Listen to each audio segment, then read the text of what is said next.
Hey everyone, welcome back to my channel.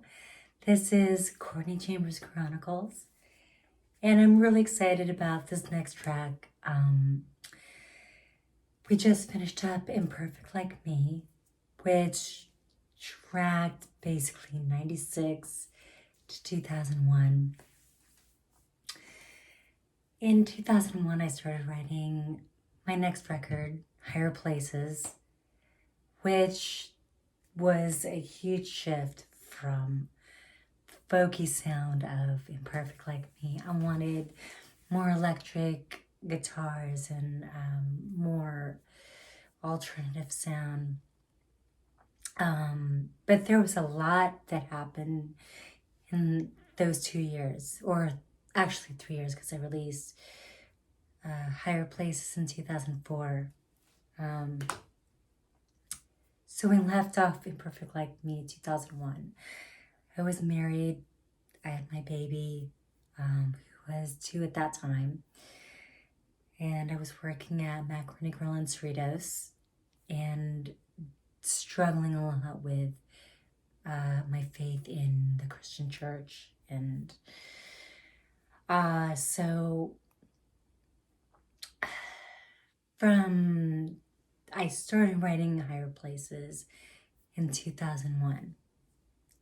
And in that time, I had come to a place where I basically detached myself from my marriage, and it was too much. And with the way that I believed, I was like, okay, I don't have to stay in this relationship. I don't want to, but this is what my religion teaches me.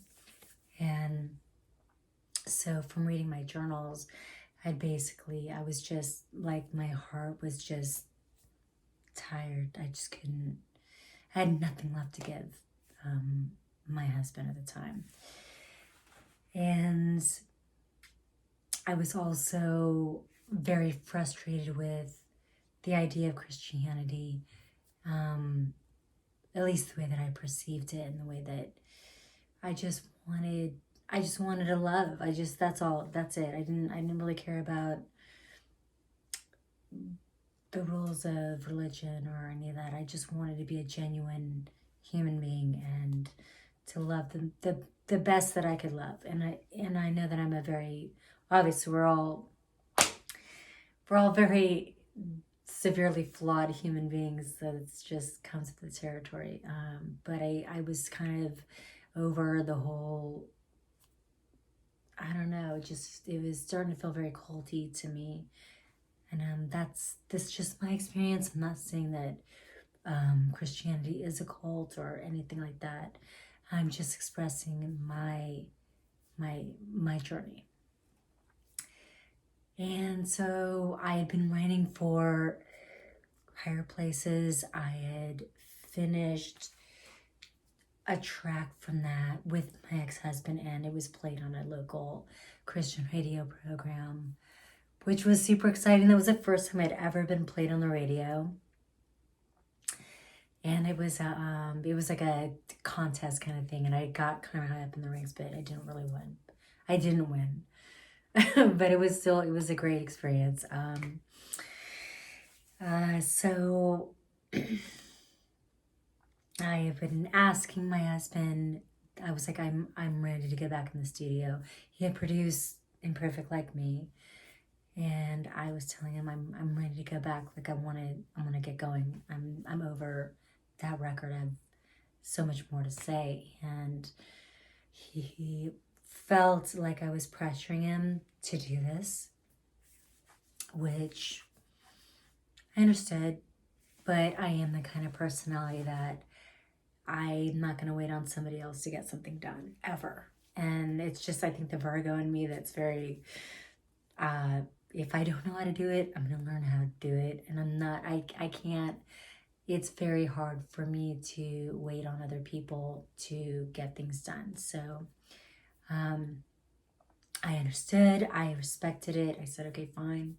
So I started looking for my own bandmates, and I started, I got a a folder and I just started writing all of my ideas about what I wanted this record to sound like. And